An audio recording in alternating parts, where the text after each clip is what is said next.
नमस्कार। राज्य शिक्षा शोध एवं प्रशिक्षण परिषद पटना बिहार में आपका स्वागत है। बच्चों, आज हम लोग कक्षा 9 में विज्ञान विषय में अध्याय 8 गति के बारे में जानेंगे और सीखेंगे। तो बच्चों, आज की कक्षा से पहले हम लोगों ने गति के बारे में पिछली कक्षाओं में काफ़ी कुछ सीखा है और क्या क्या सीखा है एक बार हम लोग उस पर निगाह डालते हैं। ठीक है, तो हम लोगों ने सबसे पहले सीखा था बच्चों की गति क्या होता है, फिर हमने सीखा था कि विरामावस्था क्या होता है, अगला फिर हम लोगों ने सीखा था कि सरल रैखिक गति क्या होती है। उसके लिए हम लोगों ने ये बात भी सीखी थी कि रेफरेंस पॉइंट या संदर्भ बिंदु क्या होती है या निर्देशांक क्या होता है। ठीक है, ये चीज़ हम लोगों ने सीखी थी। उसके बाद हम लोगों ने सीखा था कि भौतिक राशियाँ क्या होती हैं। फिर हमने ये भी जाना था कि कितने तरह की भौतिक राशियाँ होती। तो मुख्यतः हम लोगों को 2 तरह की भौतिक राशियाँ होती है, सदिश राशि और अदिश राशि। फिर हमने उसके उदाहरण देखे थे कि कौन कौन सी भौतिक राशियाँ अदिश राशि में आती है और कौन कौन सी भौतिक राशियाँ सदिश राशि में आती है। उसी के उदाहरण के स्वरूप में हम लोगों ने देखा था कि दूरी और विस्थापन में क्या अंतर है, कौन सी राशि जो है इसमें अदिश राशि आती है और कौन सी राशि इसमें दूरी जो है अदिश राशि में आती है, फिर और विस्थापन जो है सदिश राशि में आती है और क्यों ये दोनों अदिश राशि और सदिश राशि में आती है उसको भी हम लोगों ने देखा था। फिर हमने ये भी देखा था कि वेग और चाल में क्या अंतर है, कि वेग क्यों सदिश राशि है और चाल क्यों अदिश राशि है, इसको भी हमने जानना था। फिर हमने ये देखा था कि असमान गति और एक समान गति क्या होती है, उसके बीच में अंतर को जानना था और उसको टेबल के माध्यम से पहचाना था और समझा था। तो बच्चों, इतनी बातें तो हम लोगों ने अभी तक गति के लिए जान ली, गति चैप्टर के बारे में जान लिया है। आज की कक्षा में हम लोग जानेंगे त्वरण के बारे में। तो बच्चों, आप लोग बताइए, इससे पहले कभी त्वरण के बारे में सुना है क्या? अच्छा, सुना भी है और कुछ लोग नहीं भी सुना, कोई बात नहीं, आज हम लोग बात करेंगे। उसके बाद तो आप लोग त्वरण के पूरे कॉन्सेप्ट को क्लियर हो जाएगा, आप हर जगह समझ जाएंगे कि त्वरण का कहाँ पे प्रयोग हो रहा है और कहाँ त्वरण जो है आपके दैनिक जीवन में काम कर रहा है। तो चलिए देखते हैं। तो बच्चों, आप देखिए त्वरण क्या होता है। तो त्वरण एक वस्तु के प्रति इकाई समय में वेग परिवर्तन की माप है। क्या है बच्चों? त्वरण एक वस्तु के प्रति इकाई समय में वेग परिवर्तन की माप है। यानी कि बच्चों, फिर से हम बात करेंगे प्रति इकाई समय, यानी कि पर यूनिट टाइम की बात हो रही है यहाँ पे। जो हम एकांक की बात करते हैं ना, एक समय, एकांक समय, तो एक मतलब प्रति इकाई। ठीक है बच्चों, तो त्वरण को अगर हम सूत्र के माध्यम से ऐसे देखते हैं तो हम देखेंगे कि त्वरण बराबर होता है वेग में परिवर्तन डिवाइडेड बाय लिया गया समय। ठीक है, त्वरण क्या होता है? वेग में परिवर्तन डिवाइडेड बाय लिया गया समय। ठीक है, हम इसको, अगर आप लोग को थोड़ा भी कंफ्यूजन होगी तो हम लोग आगे इसको अच्छे से समझेंगे बच्चों। ठीक है, तो यहाँ पे अभी देखिए कि यदि एक वस्तु का वेग, देखिए यहाँ पे बात हम लोग जब त्वरण की कर रहे हैं तो उसमें हम लोग देख रहे हैं कि वेग में परिवर्तन, यानी कि अभी हम लोग पिछली कक्षा में देखा था बच्चों कि वेग में परिवर्तन, यानी जब यूनिफॉर्म मोशन में भी देखा था, एक समान गति में भी देखा था और नॉन यूनिफॉर्म मोशन असमान गति में भी देखा था क्या, कि वेग में परिवर्तन हो रहा है, यानी असमान गति में जो है वो वेग में परिवर्तन हो रहा है। ठीक है, कि किसी समय में उसका एक समान गति में तो वेग वही रह रहा था, वही गति रहती थी, लेकिन असमान गति जब था उसमें जो है वेग में परिवर्तन होता था। किसी समय में कोई और वेग या वेलोसिटी से कोई वस्तु चल रही है, फिर आगे जो है किसी और थोड़ी दूर पे उसकी वेलोसिटी चेंज हो जा रही है या वेग में परिवर्तन हो जा रहा है। ठीक है बच्चों, तो ये जो त्वरण है ये उसी कॉन्सेप्ट को यहाँ पे बताया है बच्चों कि जो वेग में परिवर्तन होता है और ये जो वेग में परिवर्तन होने में जो समय लगता है बच्चों, वो होता है लिया गया समय। तो यदि एक वस्तु का वेग, प्रारंभिक वेग u है बच्चों, ध्यान दीजिएगा, जब प्रारंभिक वेग की बात करते हैं तो प्रारंभिक वेग u से डिनोट करते हैं, u स्मॉल u। ठीक है, स्मॉल u लेटर से डिनोट करते हैं। ठीक है, से t समय, और जहां समय की बात होती है बच्चों वहां पे t समय में, जब तक हमको क्लियर नहीं रहता कितना समय, तब तक हम उसको डिनोट करते हैं t समय, और जब तक हमको क्लियर नहीं रहता प्रारंभिक वेग एग्जैक्टली कितना है तो उसको हम क्या करते हैं, u से डिनोट करते हैं। ठीक है, तो यदि एक वस्तु का वेग प्रारंभिक वेग u है, उसमें u से t समय में बदल कर v हो जाता है। ठीक है। यानी कि बच्चों अगर कोई भी प्रारंभिक कोई वस्तु एक शुरुआती अवस्था में जहाँ से आप मेजर कर रहे हैं अपने निर्देशांक से, आप जो मेजर कर रहे हैं उस समय वो वस्तु अगर u वेग से है, ठीक है, उस वस्तु की वेग जो है वो उस समय u है, तो t समय के बाद में, वो t समय कितना भी हो सकता है बच्चों, तो t समय में के बाद में जब आप उसको पता लगाते हैं तो वो वस्तु का जो है वेग बदल के कितना हो जाता है, v हो जाता है बच्चों। v मतलब v जो है फाइनल वेलोसिटी को डिनोट करता है बच्चों, ठीक है, अंतिम वेग को। तो वो कितना हो जाता है फाइनल वेलोसिटी का, v हो जाता है।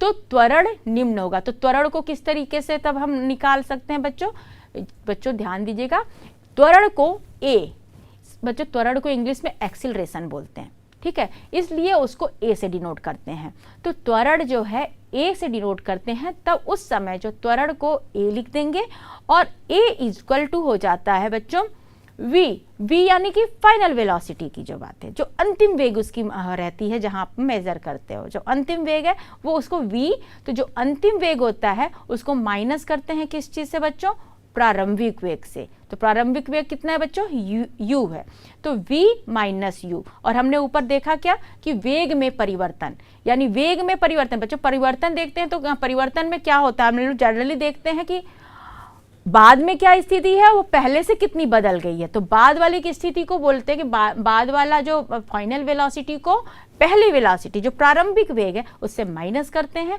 डिवाइड करते हैं t कितना है, यानी t समय में कितना वेग में परिवर्तन हो गया। तो a equal to v minus u by t।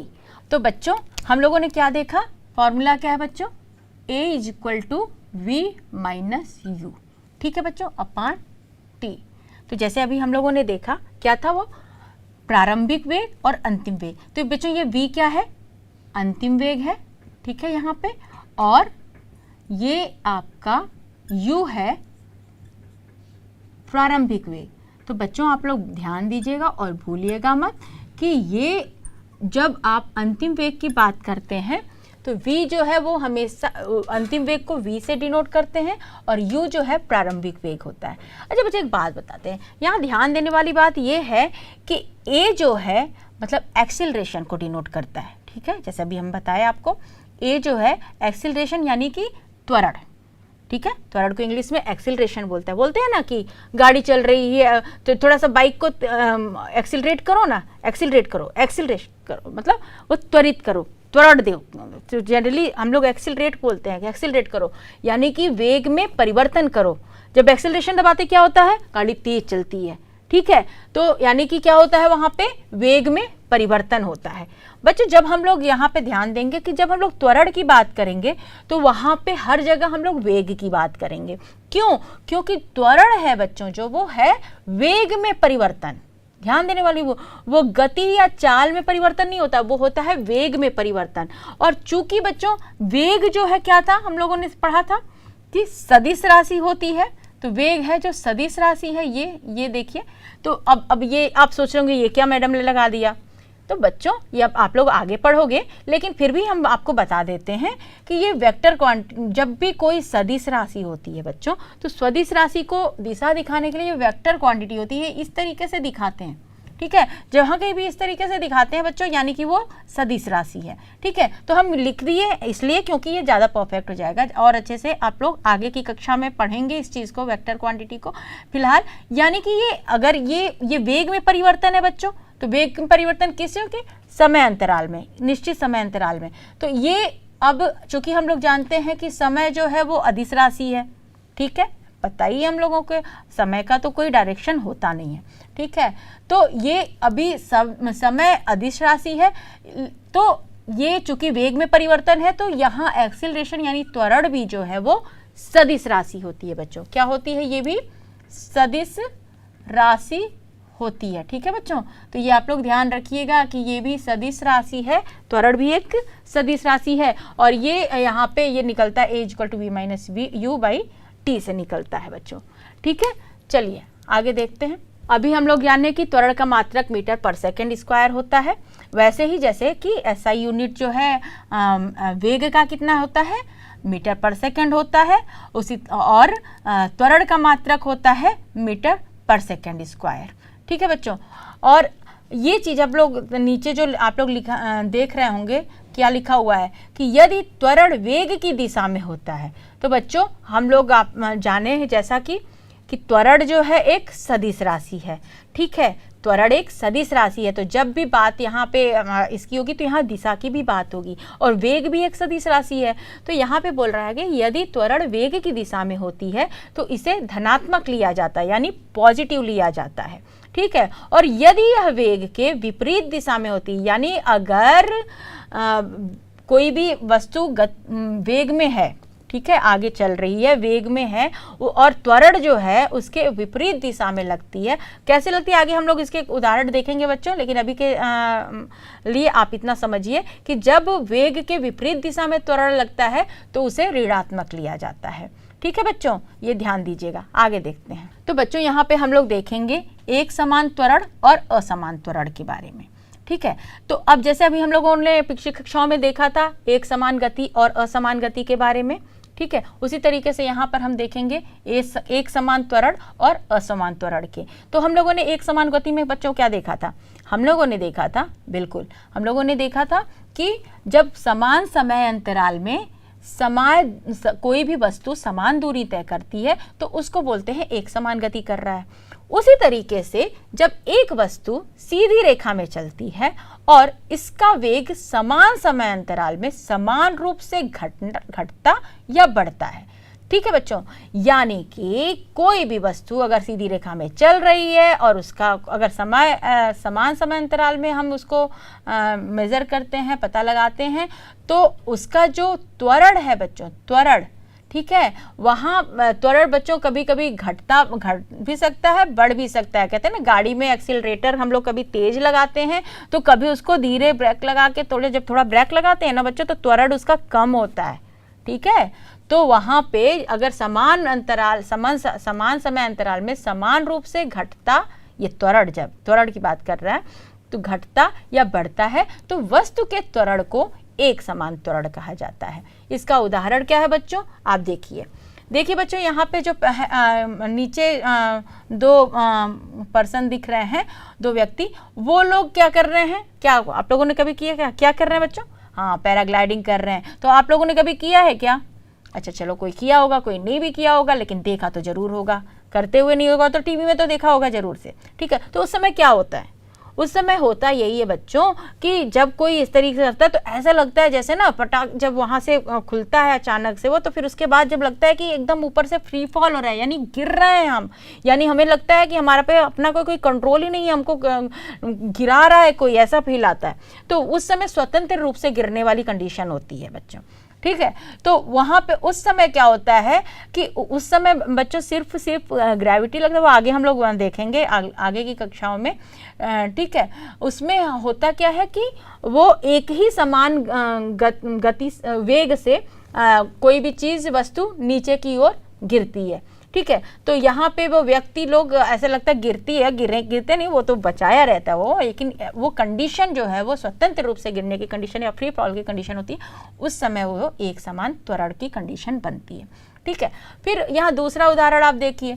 दूसरा उदाहरण आप देख रहे हैं, इसमें क्या है कि जब बास्केटबॉल सभी लोग खेले ही होंगे कभी ना कभी आप लोग। ठीक है, तो बास्केटबॉल में जब बॉल डालते हैं तो जब डालते हैं तब तक तो नहीं, लेकिन जैसे ही बॉल जो है ये बास्केट में आने को होती है ना, तो उस समय उसके बाद बास्केट में आते ही वो जब नीचे के लिए होती है तो उस समय एक त्वरण जो ग्रेविटी का रहता है, गुरुत्वाकर्षण बल रहता है, गुरुत्वाकर्षण रहता है बच्चों, वो आगे आप लोग देखेंगे।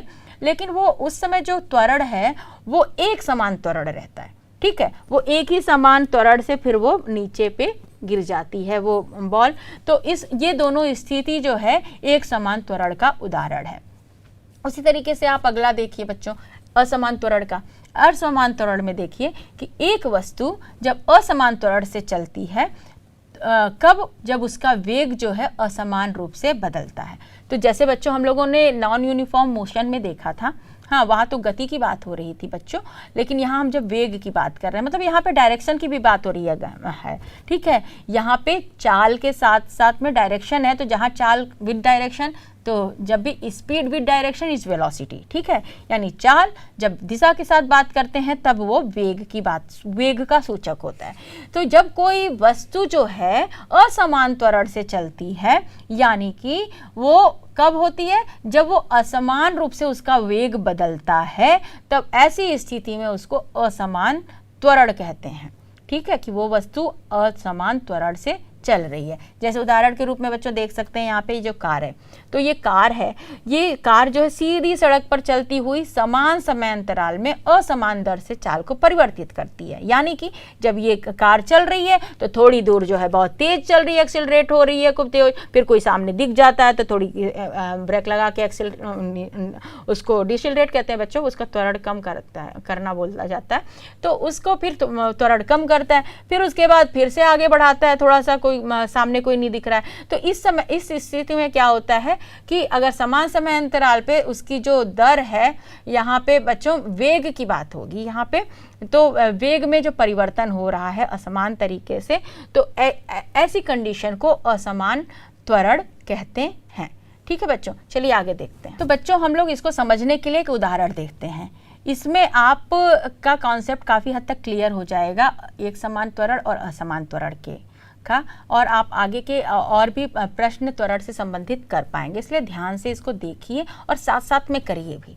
ठीक है, तो उदाहरण कुछ ऐसे है बच्चों कि विरामावस्था से राहुल नाम का कोई बच्चा है, ठीक है, तो विरामावस्था से राहुल अपनी साइकिल को चलाना शुरू करता है। ठीक है, विरामावस्था से राहुल अपनी साइकिल को चलाना शुरू करता है और 30 सेकंड में 6 मीटर प्रति सेकंड का वेग प्राप्त कर लेता है।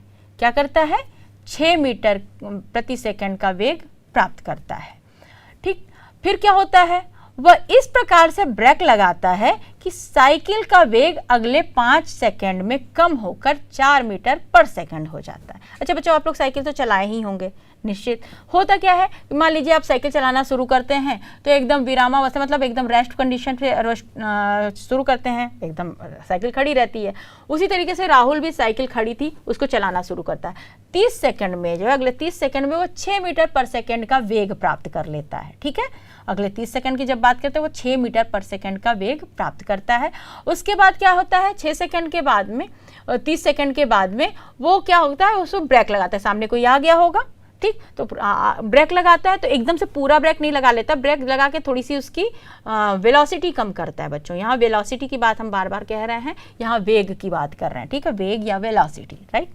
तो अगले 5 सेकंड में, अगला जो 5 सेकंड हो रहा है, 30 सेकंड के बाद जो अगले 5 सेकंड में क्या करता है, वो ब्रेक लगा के थोड़ा सा उसकी वेलोसिटी कम कर देता है और क्या हो जाता है वेग उसका 4 मीटर पर सेकंड। ठीक है, तो पहली देखो बच्चा, आप लोग यहाँ पे 2 स्थिति बनती है। पहली स्थिति में क्या होता है, पहली स्थिति में विरामावस्था से चल के वो 30 सेकंड में क्या करता है, 6 मीटर पर सेकंड का वेग प्राप्त कर लेता है। पहली स्थिति बनी बच्चे। और दूसरी स्थिति क्या हुई है इसकी बच्चों, कि जब दूसरी स्थिति में वो क्या करता है, दूसरी अवस्था में वो फिर ब्रेक लगाता है, वो ब्रेक लगाता है और साइकिल का वेग जो है, थोड़ा सा ब्रेक लगाते हैं बच्चों, बार बार कह रहे हैं, पूरा एकदम ब्रेक लगा के रोक नहीं देता है, थोड़ा ब्रेक लगाते हैं। तो आप भी साइकिल चलाते समय ध्यान देते होंगे कि जब आपको वेलोसिटी को कम करना होता है, वेग को कम करना होता होगा, तो थोड़ा सा हल्का सा ब्रेक लगाते हैं ताकि आपका वेग कम हो जाता है। तो उस पर ब्रेक लगाता है तो अगले 5 सेकंड में कम होकर उसकी वेलोसिटी 4 मीटर पर सेकंड हो जाता है। ये दूसरी अवस्था है। तो ये आपको बोलता है कि दोनों स्थितियों में साइकिल के त्वरण की गणना कीजिए। यानी ये दोनों स्थितियों में अब आप बताइएगी कि साइकिल के त्वरण क्या होगा। ठीक है, तो बच्चों हम लोग करते हैं, चलिए देखते हैं। तो बच्चों आपने ध्यान दिया था क्या, कि राहुल जो है सबसे पहले वो विरामावस्था पे था। क्या था? विरामावस्था पे था। तो विरामावस्था पे था यानी कि वो यानी कि प्रारंभिक वेग उसका क्या हुआ बच्चों, विरामावस्था मतलब जब वो शुरू कर रहा है, तो शुरू कर रहा है तो इसका प्रारंभिक वेग क्या हुआ बच्चों, प्रारंभिक वेग हुआ u = 0। ठीक है बच्चों, उसके बाद क्या हुआ, क्या बात हुई है उसमें, फिर ये बोला है कि अगले 30 सेकंड, यानी कि जो समय अवधि है बच्चों वो क्या किया था, 30 सेकंड की बात किया था। ठीक है, तो अगले 30 सेकंड में बच्चों क्या किया है, 30 सेकंड को बच्चों ऐसे भी ऐसे हम लोग आगे लिखेंगे, ठीक। 30 सेकंड में वो क्या किया, वो उसकी वेलोसिटी कितनी हो गई बच्चों, वेग कितना प्राप्त कर लिया था, वो कितना प्राप्त किया था, 6 मीटर पर सेकंड। कितना किया था, 6 मीटर पर सेकंड, ठीक है बच्चों। तो वो अगले 30 सेकंड में 6 मीटर पर सेकंड। तो ये पहली स्थिति बनी थी बच्चों, ये फर्स्ट केस है, यहाँ पे लिख देते हैं, ये पहला केस है, ये पहली स्थिति थी। तो पहली स्थिति में विरामावस्था से कितना आ गया, 6 मीटर पर सेकंड, कितने समय में बच्चों, t = 30 सेकंड में, 30 सेकंड में, ठीक। तो अब ऐसी स्थिति में इसको त्वरण की बात किया तो त्वरण कितना होगा बच्चों, यहाँ पे हम लोग तीर लगा भी सकते हैं समझने के लिए, और नहीं भी लगाएंगे तो चलेगा, बट आपको समझ के रखना है कि ये सदिश राशि है, ठीक है। चलिए, तो v - u = t, अभी आपने फार्मूला देखा, ठीक है। तो उसमें समीकरण आता है v - u/t।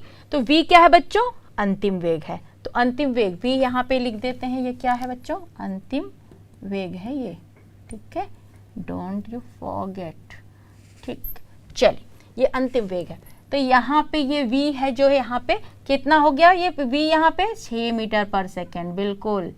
और u कितना है बच्चों, यहाँ पे 0 है, बिल्कुल, यहाँ पे क्या है, ये 0 है। फिर ये डिवाइडेड बाई t है, t कितना है यहाँ पे, 30 सेकंड है, तो यहाँ पे लिख सकते हैं 30 सेकंड, 30 सेकंड लिख दिया, ठीक है। चलिए, अब क्या हुआ, अब इसको डिवाइड करिए आप, ये 0 हुआ, 6 हो गया यहाँ पे, तो कितना बचा, 6/30 बचा कि नहीं, 0 बराबर 6 - 0 हो गया। यहाँ पे मीटर पर सेकंड लिखिए, यहाँ पे सेकंड लिखिए, ठीक है बच्चों। फिर ये यहाँ पे आप इसको करिए, क्या कितना आएगा बच्चों, ये 1/5 आएगा, यानी कि कितना आ जाएगा, 0.2। अब देखिए इसकी यूनिट क्या हो जाएगी बच्चों, मीटर पर सेकेंड स्क्वायर। अभी हम लोग जाने हैं, और कैसे हुआ ये भी जान लीजिए, मीटर पर सेकंड, और फिर उसको डिवाइड करेंगे सेकंड से, तो कैसे होगा बच्चों, मीटर है, पर सेकंड है, फिर सेकंड है, तो ये कैसा हो जाता है, आप लोग मैथ में पढ़े होंगे, अब तो होशियार हो गए आप लोग सब लोग, ये मीटर, ये इस तरीके से मीटर पर सेकंड स्क्वायर होता है, ठीक। तो इस तरीके से ये पहली स्थिति में एक्सीलरेशन कितना होगा, 0.2 मीटर पर सेकंड स्क्वायर, ठीक है। अब दूसरी स्थिति एक बार फिर से देख लेते हैं। तो बच्चों, पहली स्थिति में एक्सीलरेशन कितना मिला था हमारा, त्वरण a = 0.2 मीटर पर सेकंड स्क्वायर, ठीक है बच्चों। दूसरी स्थिति क्या है बच्चों, अब दूसरी स्थिति की बात करें, अब क्या है, वह इस प्रकार से ब्रेक लगाता है कि साइकिल का वेग अगले 5 सेकंड में कम होकर 4 मीटर पर सेकंड हो जाता है। तो दूसरी अवस्था में बच्चों, अब देखिए, आप ध्यान दीजिएगा कि प्रारंभिक वेग कितना हुआ, u = 6 मीटर पर सेकंड। क्यों, क्योंकि अब जो दूसरी स्थिति में वो की शुरुआत कहाँ से हो रही है, यहाँ शुरू हो रही है जब वो उसने वेग प्राप्त कर लिया है 6 मीटर पर सेकंड की। तो यानी उस समय हम लोग बात कर रहे हैं बच्चों, तो उस समय की हम बात करेंगे, तो उस समय उसका प्रारंभिक वेग कितना होगा, u = 6 मीटर पर सेकंड की। आप ध्यान दीजिएगा, ये देखना होगा कि हम किस बिंदु की बात करें, किस पॉइंट की बात करें, किस समय की शुरुआत से हम समयावधि की बात कर रहे हैं। तो दूसरी स्थिति कब से शुरू हो रही है, जब वो 6 मीटर पर सेकंड की स्थिति को प्राप्त कर लिया है, या वेग को प्राप्त कर लिया है। तो 6 मीटर पर सेकंड उसकी प्रारंभिक वेग उस समय हो गई। उसके बाद क्या बोला है कि वो फिर ब्रेक लगाता है, धीरे से ब्रेक लगा रहा है, और 5 सेकंड के बाद धीरे जब ब्रेक लगाते धीरे धीरे ब्रेक लगा रहा है, मान लो 5 सेकंड के बाद उसकी वेलोसिटी यानी वेग कितना हो गया, 4 मीटर पर सेकंड। यानी अंतिम वेग उसकी इस अवस्था में क्या हो गई, जब 5 सेकंड के बाद, समयावधि यहाँ पे 5 सेकंड रखी गई है, और अंतिम वेग है इसका 4 मीटर पर सेकंड, ठीक है बच्चों। यानी कि पहले इसका वेलोसिटी यानी वेग ज़्यादा था, और फिर उसके बाद इसका वेग कम हो गया क्योंकि ब्रेक लग गया है थोड़ा सा उसमें, फिर उसकी वेलोसिटी उसकी या वेग कम होके 4 मीटर पर सेकंड आ गया है, ठीक है बच्चों। तो कितनी समयावधि लगाया है इसमें, 5 सेकंड।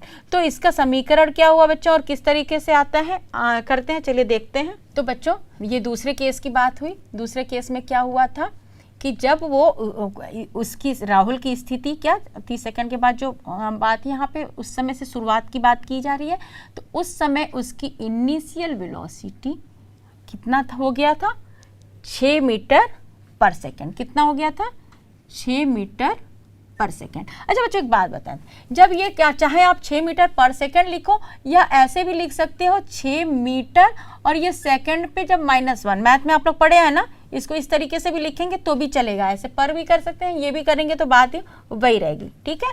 इसी तरीके से एक्सेलरेशन में भी हम यहाँ -2 का अभी आगे बताते हैं, ठीक है। तो u जो है वो आपका फिर क्या हुआ, कितनी समयावधि, 5 सेकेंड, कितनी 5 सेकेंड में कितनी इसकी वेलोसिटी हो जा रही है, फाइनल वेलोसिटी की बात कर रही है, किया जा रहा है।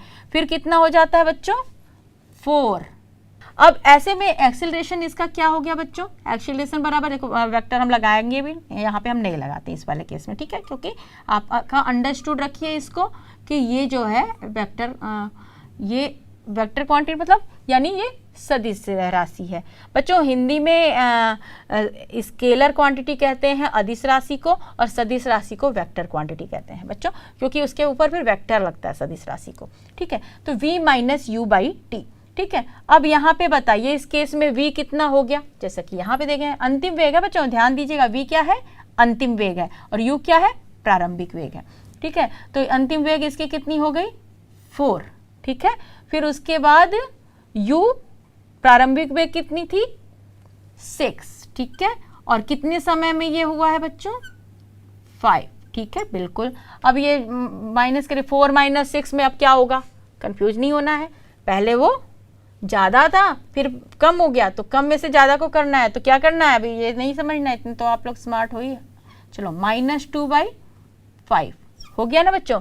तो बच्चों -2 को 5 से डिवाइड करेंगे तो आ जाएगा माइनस, फिर पॉइंट, फिर 4, ठीक है। ये तो फटाक से आप लोग कर लेंगे। अब इसका यूनिट लिखना जरूर करना है, भूलना नहीं है, ठीक है बच्चों। यहाँ पे हमने किया, यहाँ पे भी स्टेप में भी आपको करना है मीटर पर सेकेंड स्क्वायर, ठीक है। और यहाँ भी हो जाएगा आपके मीटर पर सेकेंड स्क्वायर, ठीक है बच्चों। यहाँ पे यानी कि यहाँ एक्सेलरेशन कितना हो गया, -0.4 मीटर और पर सेकेंड स्क्वायर को बच्चों यहाँ भी यहाँ -2 करके लिख सकते हैं, जैसे यहाँ पे -1 करके किए हैं ना, तो यहाँ पे इसको करेंगे तो ये माइनस। अब ध्यान दीजिएगा यहाँ पे माइनस है, तो ये माइनस साइन आपको बताता है कि त्वरण घटा हुआ है, ये रिटार्डेशन होता है बच्चों, त्वरण घट गया है। तो यानी कि ये नेगेटिव साइन में, यानी कि जब आप, क्योंकि यहाँ दिशा की बात है बच्चों, तो यानी त्वरण जो है माइनस भी हो सकता है और प्लस भी हो सकता है, ठीक है बच्चों। तो बच्चों उम्मीद है कि आप लोगों ने सीख लिया होगा कि त्वरण किस तरीके से निकालते हैं और त्वरण को के कॉन्सेप्ट को भी समझा होगा। इसलिए आपको अपना ये जांच करने के लिए कि आप उसको कर पाएंगे कि नहीं कर पाएंगे, आपको होमवर्क के लिए ये प्रश्न रहेगा आपका, ठीक है। प्रश्न नोट कर लीजिए कि एक कार 0 से 60 किलोमीटर प्रति घंटे की गति पर 10 सेकंड में पहुंचती है, तो त्वरण ज्ञात कीजिए। किस चीज़ का त्वरण ज्ञात कीजिए, उस कार का त्वरण ज्ञात कीजिए कि वो कितने त्वरण का प्रयोग करके वो 7 किलोमीटर 0 से 60 किलोमीटर प्रति घंटे की गति पर पहुंचती है, कितने सेकंड में, 10 सेकंड में, ठीक है बच्चों। तो इसको आप लोग कर लीजिएगा। तो बच्चों आज हम लोगों ने क्या क्या सीखा, हम लोगों ने सीखा कि त्वरण क्या होता है, एक समान त्वरण क्या होता है और असमान त्वरण क्या होता है, और हम लोगों ने क्या सीखा कि त्वरण को समीकरण की मदद से किस तरीके से निकाला जा सकता है, ठीक है बच्चों। तो उम्मीद है कि अब आप लोग त्वरण से संबंधित और भी प्रश्न को आप करेंगे, और भी अभी तो हमने होमवर्क दिया है, और भी आप लोग अभ्यास इसको करिएगा ताकि आप लोगों का इसकी कॉन्सेप्ट और अच्छे से क्लियर हो सके। तो बच्चों हम लोग आगे और भी गति के कुछ और जानकारियों के साथ मिलते हैं अगली कक्षा में। तब तक आप लोग हंसते रहिए, मुस्कुराते रहिए और विज्ञान को अपने जीवन में प्रयोग करते रहिए। नमस्कार।